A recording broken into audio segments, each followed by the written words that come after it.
Thank you for being here with the Heal and Grow podcast. I want to start with a simple question. When was the last time you were truly kind to yourself? Not productive, not strong, not holding it together, just kind. For many of us, kindness is something we offer easily to others. We listen, we forgive, we understand. But when it comes to ourselves, that softness disappears. We push, we criticize, we replay our mistakes over and over, believing that being hard on ourselves will somehow make us better. But it rarely does. There was a time when I thought self-criticism was necessary. I believed that if I stopped pushing myself, I would fall behind. If I stopped judging myself, I would become careless. So every time I felt tired or uncertain, my inner voice became sharper. You should be doing more. You should be better by now. Why are you still like this? And the truth is, that voice never made me stronger. It only made me tired. If you are someone who feels heavy at the end of the day without fully knowing why, this might be familiar. It is not always the world that exhausts us. Sometimes it is the way we speak to ourselves. Kindness toward yourself does not mean pretending everything is fine. It does not mean avoiding responsibility or growth. It simply means choosing not to abandon yourself in moments of struggle.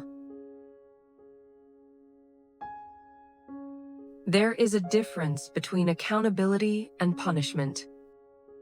Accountability says, I made a mistake. What can I learn?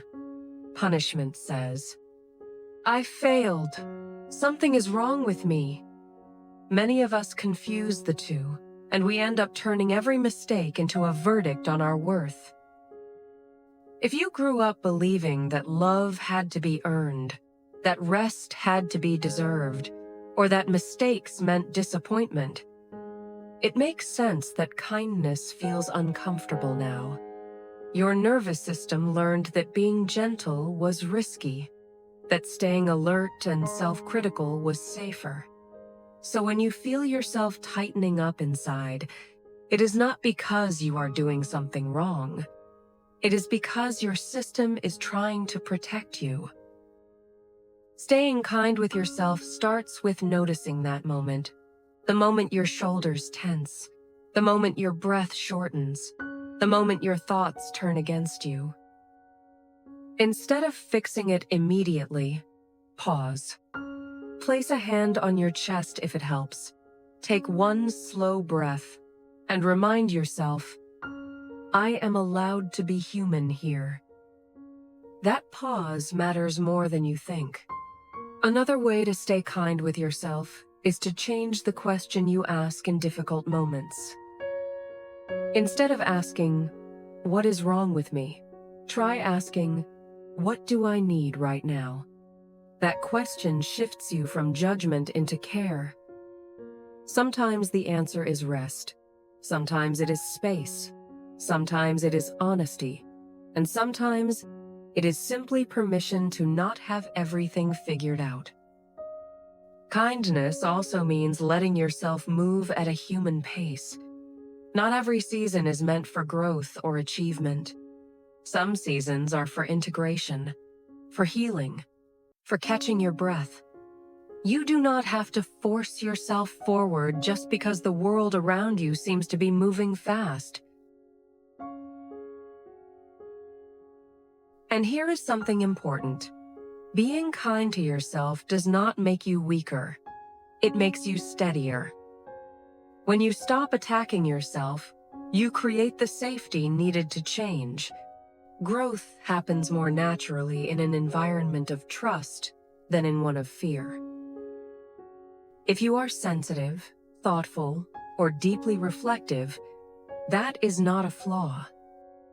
Those qualities allow you to connect, to empathize, and to live with integrity. Kindness helps you protect those qualities instead of turning them against yourself. So if today feels heavy, or if you are disappointed in yourself for something small or big, try this. Speak to yourself the way you would speak to someone you love. Not with excuses, but with understanding. Not with pressure, but with honesty. You do not need to become tougher to survive this life. You need to become kinder to the person who is living it. Thank you for spending this time with me. I hope this episode reminds you that staying kind with yourself is not a weakness. It is a quiet form of strength.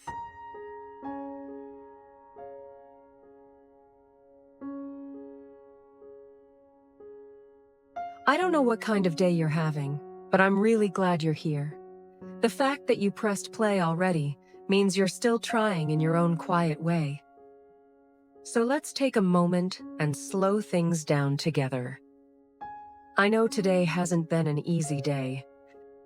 Maybe you tried hard, but things didn't turn out the way you hoped. Maybe your body feels tired, your mind feels heavy, and everything seems to ask more from you than you have right now.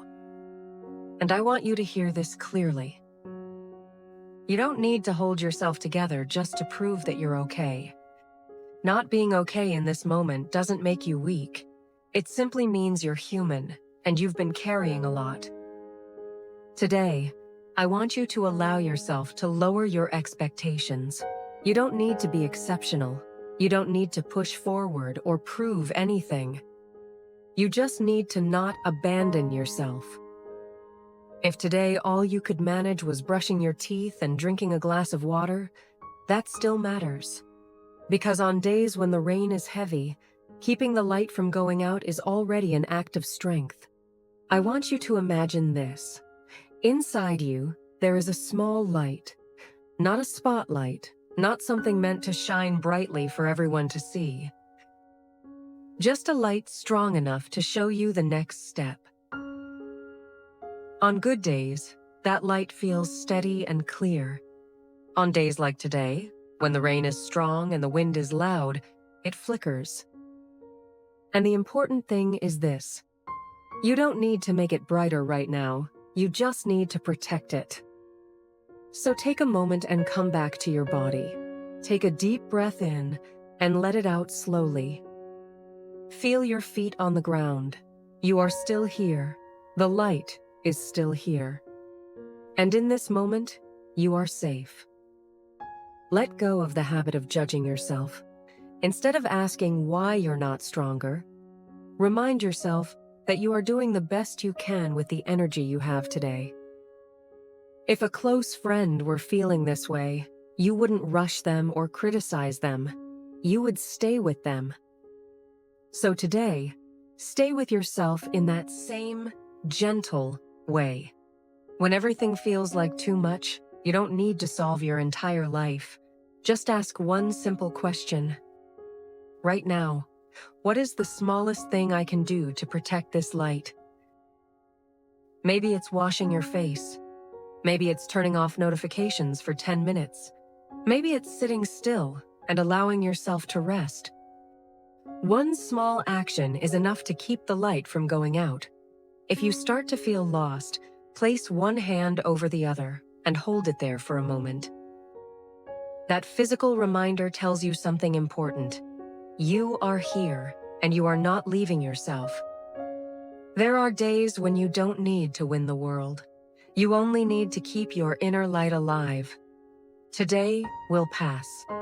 Rain never stays on one road forever. And when it clears, you may realize you've come farther than you thought. If you're still listening to this, it means you haven't given up. And that quiet persistence is real strength, even if no one else can see it. I'm here with you, and you are here with yourself. Together, that is enough for today.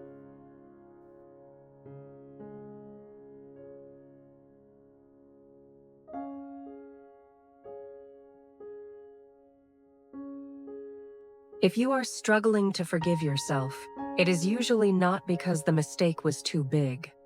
It is because one sentence keeps repeating in your mind all day long. If I hadn't done that, things wouldn't have ended like this. You remember that moment clearly.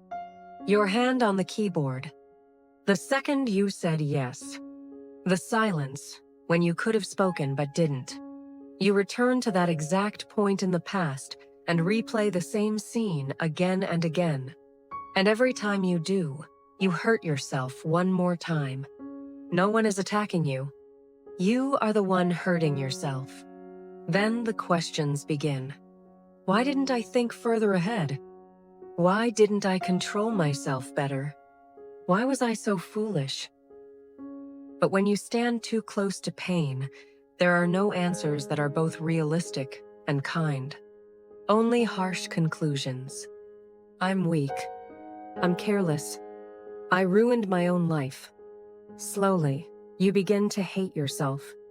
A dangerous belief forms. Maybe I am a bad person. If we don't find a different way to look at this, that self-hatred can stay with us for years. And it heals nothing. So if you truly want to forgive yourself, we need to start here. You are not wrong because you are a bad person. You are wrong because you are human. Being human means making big decisions before you fully understand, before you have enough experience, before you can see the consequences clearly. None of us truly knows who we should marry, what we are best at, where the economy will go, or which path will still be right in 10 or 20 years. Life does not come with instructions. We walk while figuring it out, and getting scratched, hurt, or forced to stop because of pain is a natural part of that journey. Not because you are stupid, but because life changes faster than human prediction. There is something very important you need to understand, even if it is uncomfortable. What you did back then was the best you could do at that time. Not because it was right, but because at that moment, you only had that much understanding, that much experience, that much emotional stability, that much ability to choose. You were not trying to destroy your life. You did not know the outcome. You could not see the consequences the way you can now. You are using the person you are today to judge the person you were back then. But those two people are not the same. If you had known more, you would have chosen differently. But you did not know. So you did the best you could with what you had at the time. We also struggle to forgive ourselves because we forget the role of luck. We look only at the final result and conclude, I must be worse than others. We forget that many people made choices just as imperfect as ours. They simply did not face the same harsh turn of fate. If someone else had lived your exact life, carried your history, your fears, your emotional weight, they might have fallen in the same way. That does not make you less worthy. It only means you went through an unfortunate season. In the most painful moments, we compare ourselves only to those who are ahead. We forget that everyone starts from a different line. They did not have your childhood. They did not carry the same psychological burdens. Forgiving yourself does not mean denying your mistakes. A little regret is necessary so you can learn. But self-hatred teaches you nothing. It only exhausts you. You may have been wrong. You may have been careless. But that does not make you a bad person. It only proves that you are human. And because you are human, you deserve compassion, especially from yourself. If today you cannot fully forgive yourself, that is okay. Just begin with one small thought. I did the best I could with what I knew at the time. That alone is already a powerful step on the path back to yourself.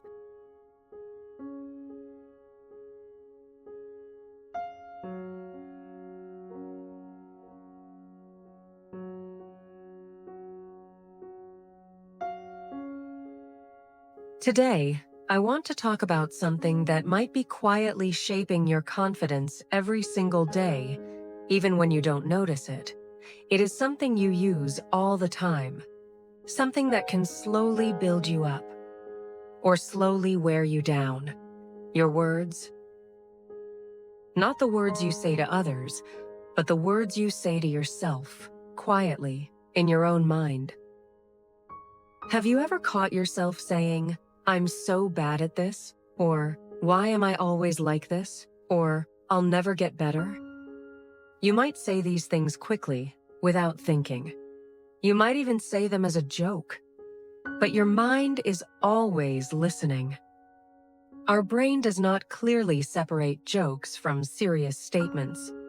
It does not know when you are tired, frustrated, or just speaking casually. When you repeat certain words again and again, your brain begins to accept them as reality, not because they are true, but because they are familiar. Over time, the language you use becomes the emotional environment you live in. And just like a plant, it is very hard to grow in an environment that feels harsh all the time. When your inner voice is critical, your nervous system stays tense. And when the body feels unsafe, growth becomes much more difficult. Being careful with your words does not mean forcing yourself to be positive. It does not mean pretending everything is fine. It simply means choosing not to hurt yourself while you are already trying. Your words are not just descriptions, they are instructions. They tell your mind whether it is safe to relax or necessary to protect itself. The way you speak to yourself slowly shapes how you see who you are. If you talk to yourself like a failure, your confidence shrinks. If you talk to yourself like a learner, your confidence has space to grow. This is not about denying mistakes. It is about allowing yourself to improve without fear. So let's slow down for a moment. You do not need to change all your words today. Just start by noticing one. The next time you hear yourself say, "I'm terrible at this," pause. Then gently add one more sentence. You can say, "I'm learning," or "This is new for me," or "I'm allowed to be slow." One softened sentence can change how your body feels in that exact moment. Small changes in language create small changes in emotion, and small changes in emotion lead to better choices. Every kind word you choose is a quiet vote for the person you are becoming. You may not notice the change right away, but your inner world is listening. Slowly, it begins to trust you again. Every day, you are building a relationship with yourself. Your words decide whether that relationship feels safe or painful. You are not just speaking words. You are teaching yourself how to feel about who you are. If no one told you this today, you are doing better than you think. Thank you for being here. Thank you for listening. Thank you for choosing awareness instead of self-criticism. And I will be right here with you in the next episodes as we grow our English, soften our inner voice, and build a kinder relationship with ourselves. You do not need to be perfect. Just be a little kinder to yourself every day.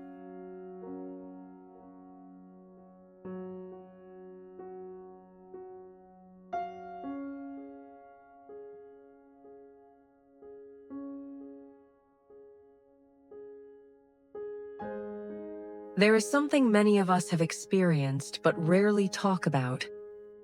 You work seriously, you try your best, and you may even perform quite well. Yet there always seems to be someone who is never truly satisfied. They constantly find something wrong, always have something to criticize. And over time, their words begin to affect you more than you would like to admit. At first, you feel frustrated with them. But if this continues long enough, something more subtle and more dangerous starts to happen. You begin to feel frustrated with yourself. You start questioning your abilities, replaying conversations in your mind, and wondering whether you are actually the problem. Here is the interesting part. Psychology offers a very clear explanation for this dynamic. Not every criticism is truly about you. There is a psychological mechanism known as projection. In simple terms, people sometimes transfer their own negative emotions onto others. When someone feels insecure, dissatisfied, or uncomfortable with themselves, the easiest way to ease that discomfort is often to look for faults outside. Instead of dealing with their internal tension, they unconsciously direct it toward other people. This does not mean all feedback lacks value. However, it highlights an important boundary that many of us forget. Not every criticism deserves space in your mind. Not every opinion reflects your true worth. What truly matters is how you respond. Negative people only gain real influence when you allow them to control your emotional state. Every time you become deeply upset, every time you spend hours replaying their words, and every time you start doubting yourself, you are not simply reacting. You are giving your reaction power over your well-being. There is a powerful idea worth remembering.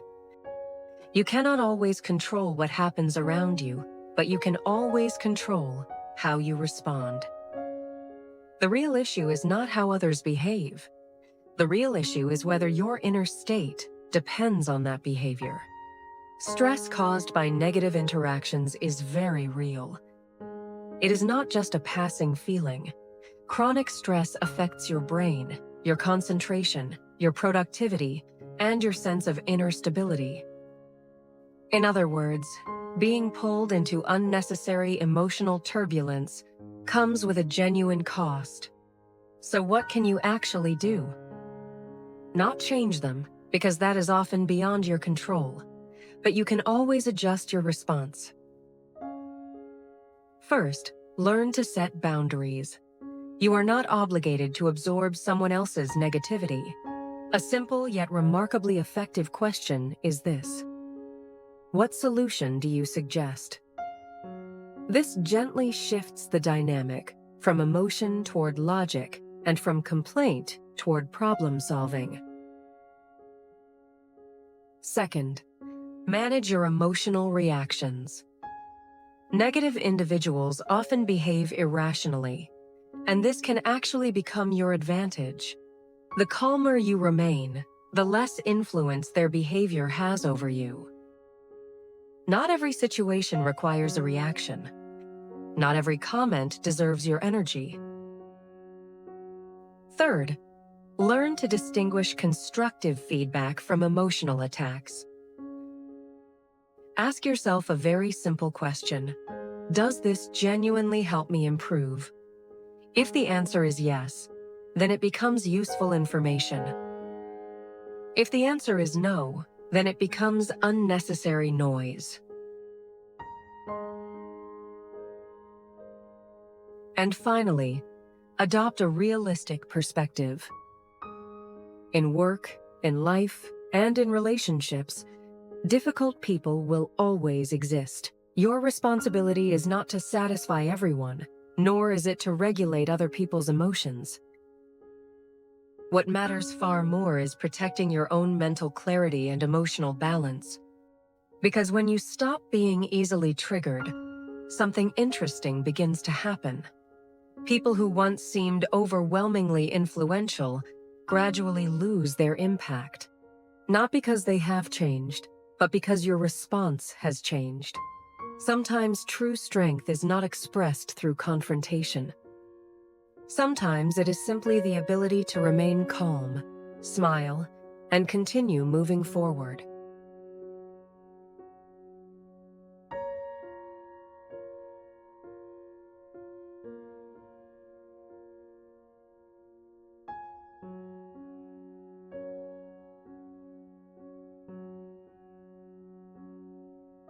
Before we begin, let me ask you something.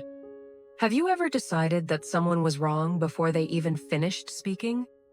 If you have, stay with me. This episode is for you. Today, I want to talk about learning new things. Not the kind of learning that feels productive, but the kind that actually changes how you think. There's a simple truth we often forget. We only know what we know, and we are completely unaware of what we don't know.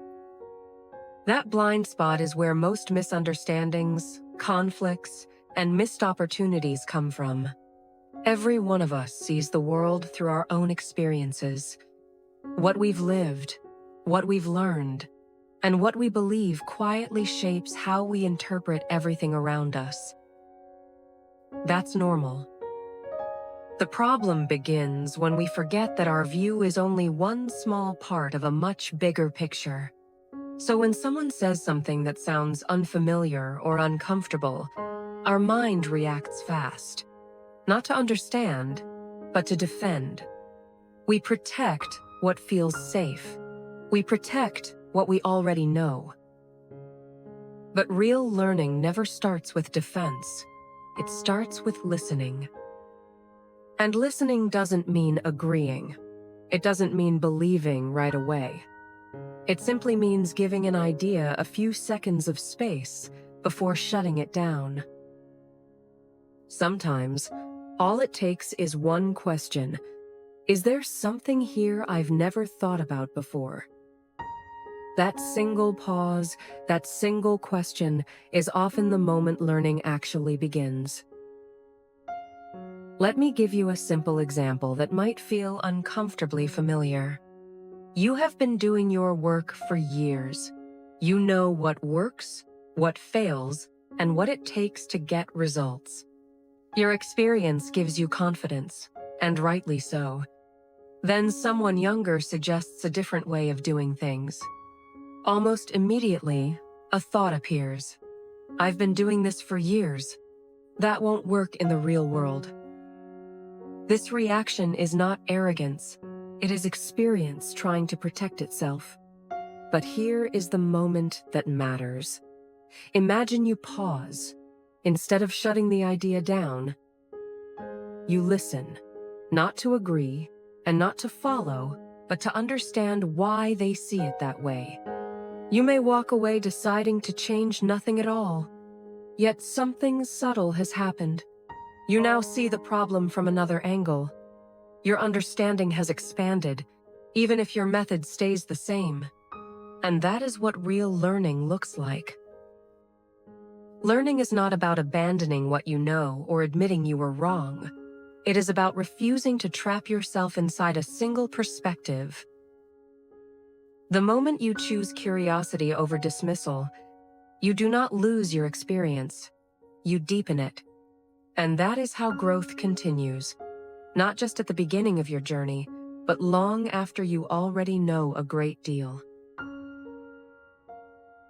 There is one thing that decides whether learning happens or stops, and it is not intelligence.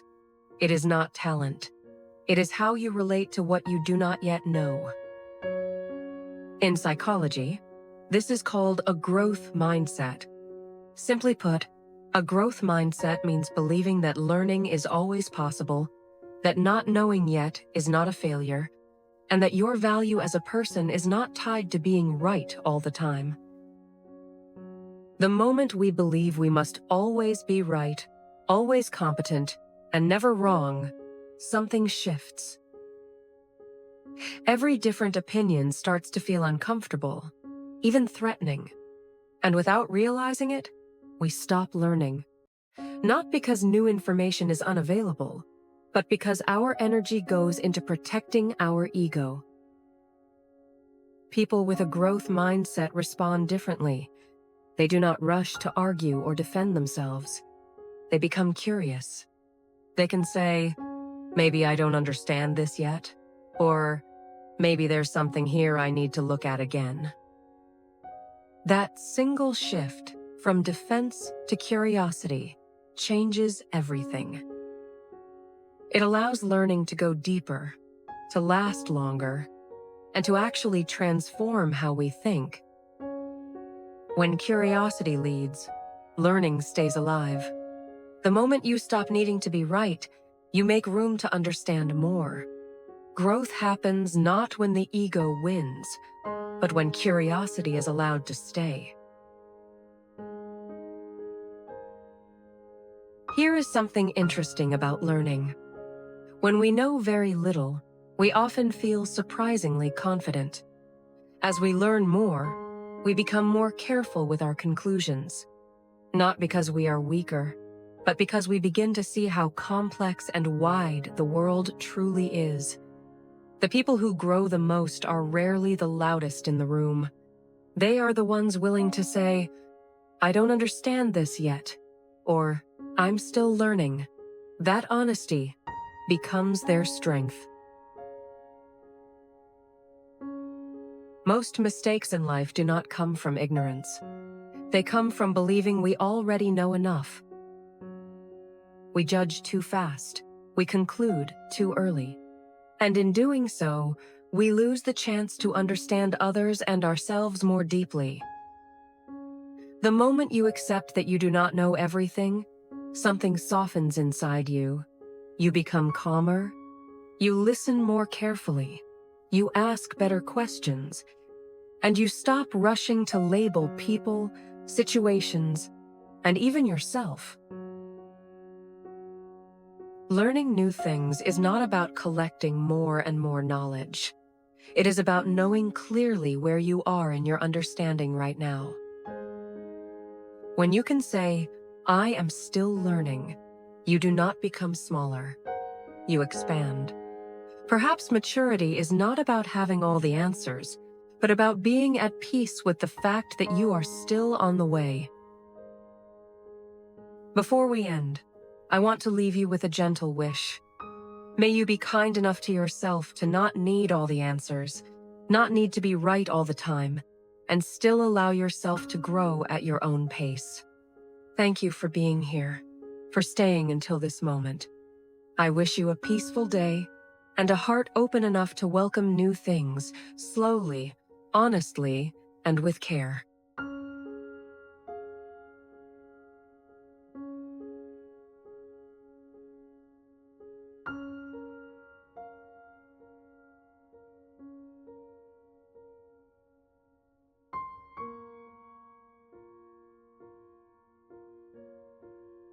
I'm really glad you're here with me in this moment.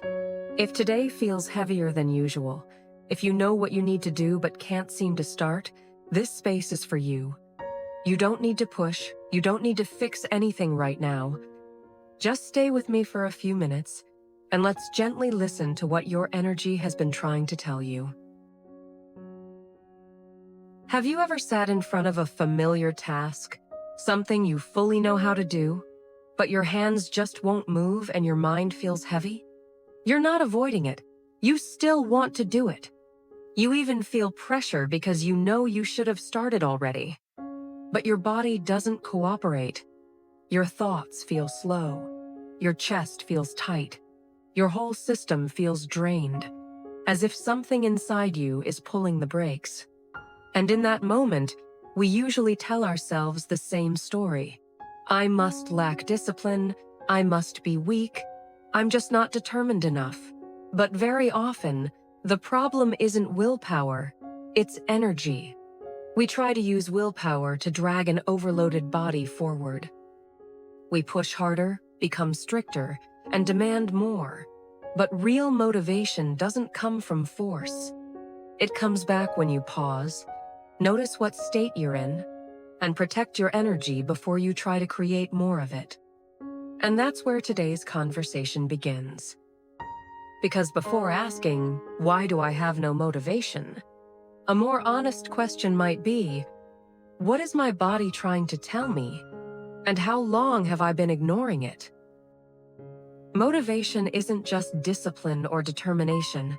It's the result of how you use, drain, and manage your energy every day.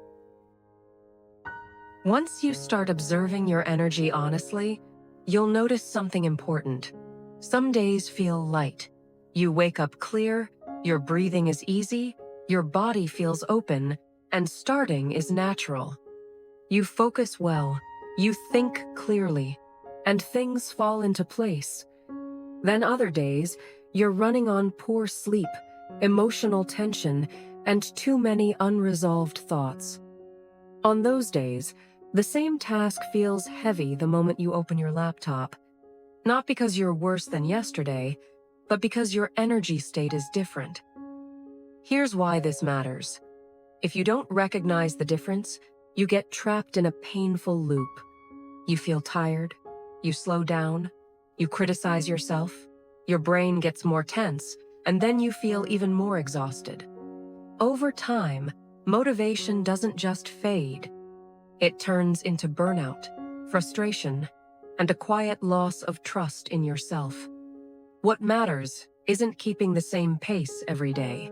It's learning how to adjust to the energy you actually have. Because when you ignore your signals for too long, your brain learns a simple rule. Trying equals pain. And next time, it will protect you by avoiding the start. So instead of asking, "Why can't I do this?" try a different question. Where is my energy right now? And what would help me protect it? From here, motivation becomes something you care for, not something you force. Your brain is not like a computer. It's more like a battery. When the battery is low, the system still runs, but heavier functions shut down first. Long focus, deep thinking, creativity, self-control. That isn't a flaw, that's protection. So the real question often isn't, how do I push harder? It's how do I recharge? And recharging usually happens on 3 levels. First, the physical level. Sleep, food, movement. Everyone knows this, but it's the most overlooked. You can't expect clear thinking when you've been sleep-deprived for days. You can't expect steady motivation when your body is constantly depleted. If you've been procrastinating lately, the question may not be where you lack discipline. It may be how tired you truly are. Second, emotional energy. Chronic stress, anxiety, irritation, self-criticism, resentment. These are like background apps, quietly draining your battery all day. You're still functioning, still working, but inside you're running on empty. On the other hand, small emotions like curiosity, gratitude, or a sense of meaning help your brain recover faster than you think. When you harshly criticize yourself, your brain learns this task equals pain, so it avoids it next time. But when you gently ask, "What's making this hard right now?" your brain feels safer to return. Third, cognitive energy, the way you use attention. Your brain isn't exhausted because a task is difficult. It's exhausted because it's being pulled everywhere. Messages, notifications, social media, news, thoughts stacking on top of thoughts. You may not have done much, but you feel drained from constant switching. Managing cognitive energy is simple. Do less, but finish. One task at a time. Focus sessions short enough that your brain doesn't panic. And every day, give yourself at least one quiet space to rest. No screens, no information, no pressure to become someone. When you apply this in real life, it becomes practical. When starting a new habit, don't ask if you have enough discipline. Ask if it's light enough that your brain won't resist. When you procrastinate on something important, don't force it. Make it smaller. When you lose motivation in work or life, don't immediately assume you're on the wrong path.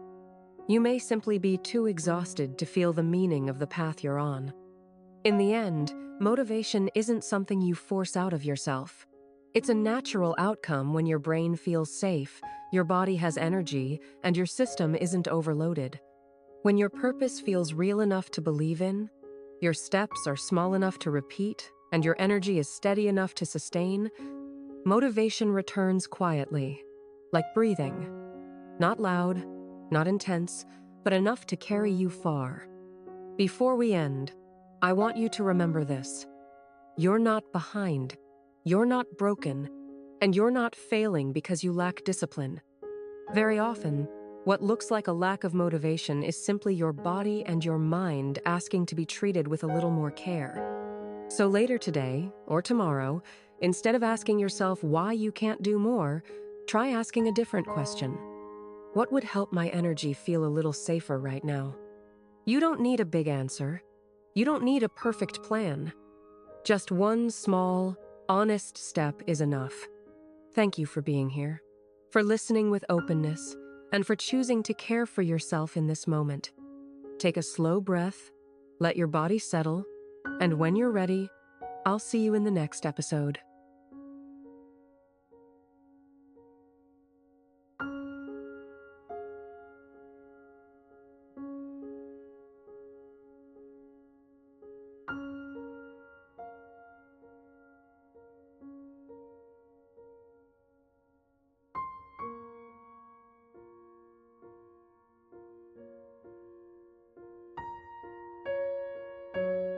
There's a truth that very few people say out loud. It's not that you're not working hard enough, not that you're not intelligent enough, and not always because you lack opportunity. Many people never become financially successful simply because their thinking never allowed it to happen. They say they want money, yet they resist change. They say they want abundance, yet deep down they don't truly believe they can create real value. And today, I'm not here to talk about getting rich quickly. I want to talk about the one thing that shapes almost your entire financial trajectory: becoming rich from the inside out. Imagine this. Money is like the shadow of a tree. The size of the shadow is not determined by how hard you try to stretch it. It's determined by how tall the tree behind it grows. People with poor financial thinking try to stretch the shadow. They ask, how can I make money fast? What can I do right now to earn more? People who think rich grow the tree. They ask, what value am I creating? What skills can help me solve bigger problems for more people? Money is always the result. It is never the root. So if money is not the root, then what is? Often, it is the way we think about scarcity and opportunity.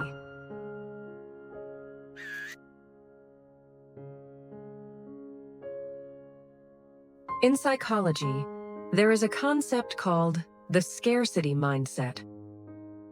When your brain believes that money is scarce, opportunity is scarce, and for someone to win, someone else must lose, your brain shifts into survival mode instead of creative mode. You stop thinking about building long-term and start focusing on earning quickly. Research shows that when people feel financial scarcity, their cognitive capacity can temporarily drop significantly. The brain becomes obsessed with immediate problems. Long-term thinking weakens. That's why it becomes harder to see opportunities, harder to think creatively, harder to invest in yourself. Becoming rich in your thinking starts with a different belief. Money doesn't disappear. It flows toward those who create more value.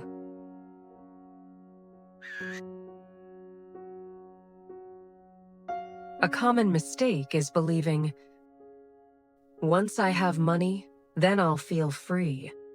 The reality is the opposite. People who think rich ask better questions. How can this skill generate income more than once? How can this work stop depending entirely on my time? How can the value I create continue beyond a single transaction? They build skills. They build reputation. They build systems. Money follows naturally. But building systems requires something deeper first. It requires investing in the one asset that makes everything else possible.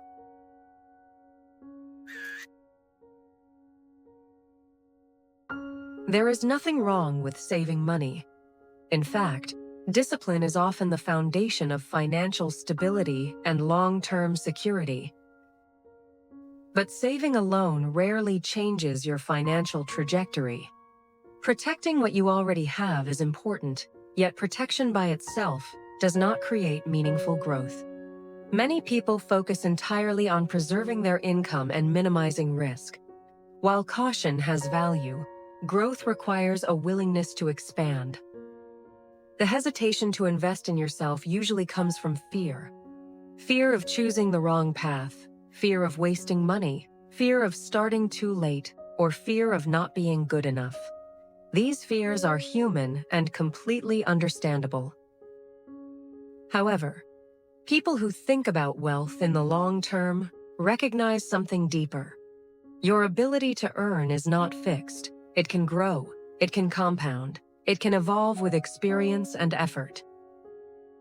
Economists refer to this as human capital, which includes your skills, knowledge, judgment, network, and reputation.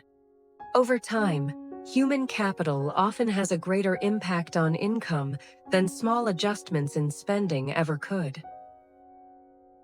When you invest in your earning ability through learning, skill building, and expanding your perspective, you are not gambling. You are strengthening the engine that creates value. Savings protect your present. Skills expand your future. And when both work together, your leverage in life increases in a way that is sustainable and powerful.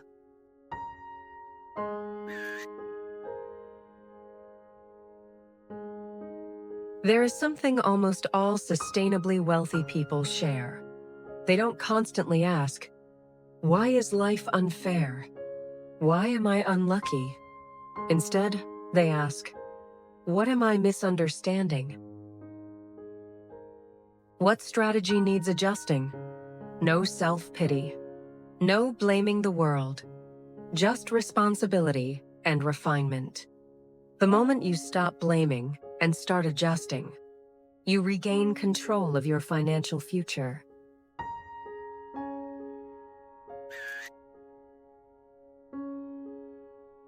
And beneath all of this lies something even deeper. It is not strategy. It is not skill. It is what you quietly believe you are allowed to have. If somewhere inside you believe that abundance is not for you, your behavior will eventually match that belief. And no strategy can override a self-concept that limits you. Many people unconsciously sabotage financial opportunities because of hidden beliefs like, "Rich people are greedy. I don't belong in that world. If I succeed too much, people will resent me." Becoming rich from the inside out means daring to believe, "I am allowed to live a life of abundance, integrity, and freedom of choice." This belief alone won't make you wealthy overnight. But without it, you will stop yourself every time you get close. Becoming rich from the inside out will not make you wealthy immediately, but it opens the only sustainable path to wealth. When you change how you think about money, you change how you think about value. And when you change how you think about value, you change how you live. And one day, when you look back at your journey, you may realize something powerful. Money did not change you. The way you learned to think changed your life long before the money ever arrived.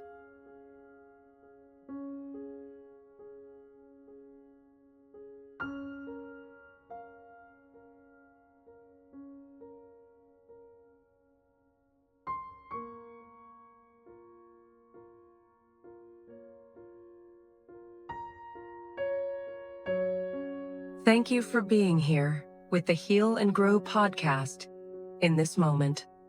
If today you are carrying a quiet heaviness or a kind of bitterness you cannot quite name, I hope the next few minutes help you understand what is happening inside you.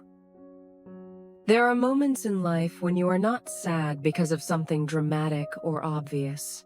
You feel sad because of something subtle, a feeling called bitterness.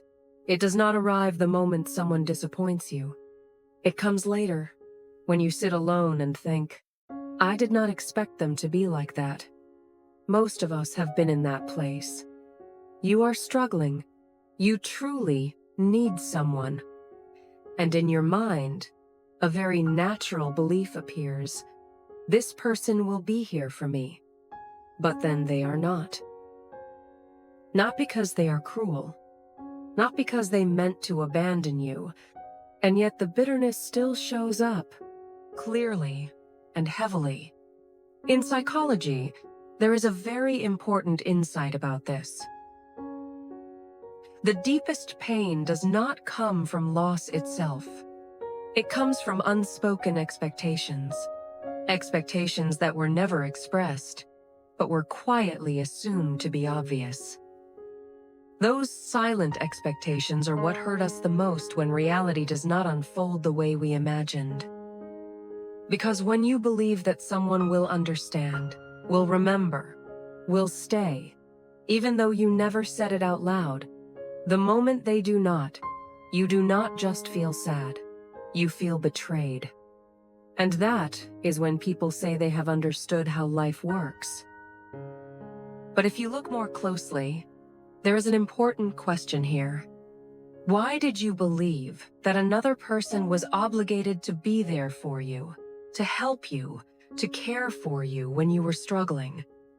Was there ever an agreement, a promise, or was it something that lived only in your own mind? The truth is, no one is obligated to help you, not even your closest friend. That may sound cold, but it is a truth that saves you from much deeper pain later on. Because when you place an obligation on someone who never agreed to carry it, you place yourself in the most vulnerable position possible. This leads us to a deeper issue, where many people get stuck: the confusion between giving and exchanging. Many people believe they are kind, that they give generously. But if you look honestly, you may notice that within those acts of giving, there is often a very quiet, hidden thought. One day, they will do the same for me. When that does not happen, bitterness appears. Not because you gave, but because you gave while expecting something in return. And that expectation, no matter how small, is enough to turn a beautiful act into the source of suffering. True giving means giving and letting go. Whether the other person remembers or forgets, returns it or not, you remain okay. But if you give and cannot accept the possibility that they may never give back, then that is not giving, that is lending. And when a loan is not repaid, bitterness is only natural. This truth is hard to accept, because no one wants to believe they live with conditions. But some truths are uncomfortable and still undeniable. When you are brave enough to face them, you will see that many of your pains did not come from others. They came from a lack of clarity within yourself. So how do you stop feeling bitter? The answer is simple, but not easy. Before you help someone, before you give your time, your energy, or your emotional presence, ask yourself one honest question. If this person never gives anything back, will I still be okay? If the answer is no, then do not give. Not because you are unkind, but because you are protecting yourself. Not giving is also a form of kindness toward yourself. You do not need to be generous all the time. You do not need to be the one who always stays. You only need to be honest about your capacity. When you give only from a place of abundance, without expectation, your life becomes much lighter. If people return what you give, you feel grateful. If they forget, you remain at peace. No more sleepless nights of disappointment. No more endless questions of why. Because you are in charge of what you give. Giving is a beautiful thing, but it should never be something you pay for with bitterness. You do not need to close your heart to stay safe. You simply need to give with more awareness. And when you do, you will notice how much lighter life becomes. If today you are carrying bitterness towards someone, gently ask yourself, did I give or did I hope? Just seeing that question clearly already places you far ahead of many people. Before I end, I want to say one simple thing. You are not weak for having expectations. You are simply someone who gave more than you were ready to give. I hope after this conversation, you will be a little gentler with yourself. Give a little less when you are not full enough. And stay calm when others do not return what you offered.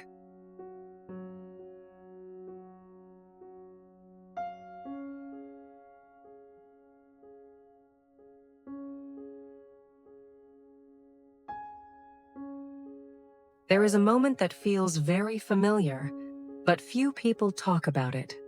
You are about to do something slightly new. Speak up in a meeting. Send an important message. Post something you have been thinking about for a long time. And right before you do, a familiar voice appears in your head and says, "Don't, you didn't do well last time." What is strange is that this voice does not come from the present. It comes from an older version of you. A version that once felt afraid, unsure, awkward, and made mistakes. And even though you have grown and changed a lot since then, you still allow someone from the past to decide whether you are brave enough to move forward. In this episode, I am not here to tell you to be more confident. I am simply inviting you to look directly at that older version of yourself and notice something important. They are no longer the right person to be in control of your life. Usually, when that voice shows up, you do what most people do. You try to push it away. You tell yourself, "I am different now." But the truth is, the more you try to silence it, the more it returns, especially when you are about to grow into something new. So instead of arguing with it, I want you to try a different approach. Not to become stronger, not to force confidence, just this. Allow that older version of you to appear. Let them stand in front of you so you can see them clearly, and decide for yourself whether someone from your past still deserves to steer your present life. Do not rush to correct that voice. Do not try to fix it. Pause for a moment and imagine this clearly. If your older self were really standing in front of you, with all the familiar fear, doubt, and defensiveness, what would happen? This is not about going back to the past. It is about seeing that person for the first time through the eyes of who you are today, and realizing how much distance there actually is between the two of you. When you see it clearly, something shifts very quickly. You stop believing that voice, not because it is wrong, but because it is outdated. Your old version is like a jacket that once fit you perfectly when you were younger. It kept you warm during a time when you needed protection. But today, if you try to wear it again, you do not feel safe. You feel tight, restricted, and unable to move freely as yourself. Nothing in this world stays the same, and neither do you. Being shy in the past does not mean you will always be that way. Making mistakes before does not mean your future is dark.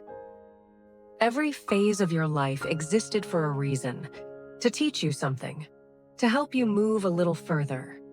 Your job is not to figure out your entire future. Your job is to do what is in front of you as well as you can today, within the capacity you have right now. And one day, you will look back and quietly thank yourself for choosing to give yourself a chance to become a brighter, steadier version of who you are becoming. Those fears once helped you survive, But if you listen to them today, you will stop moving.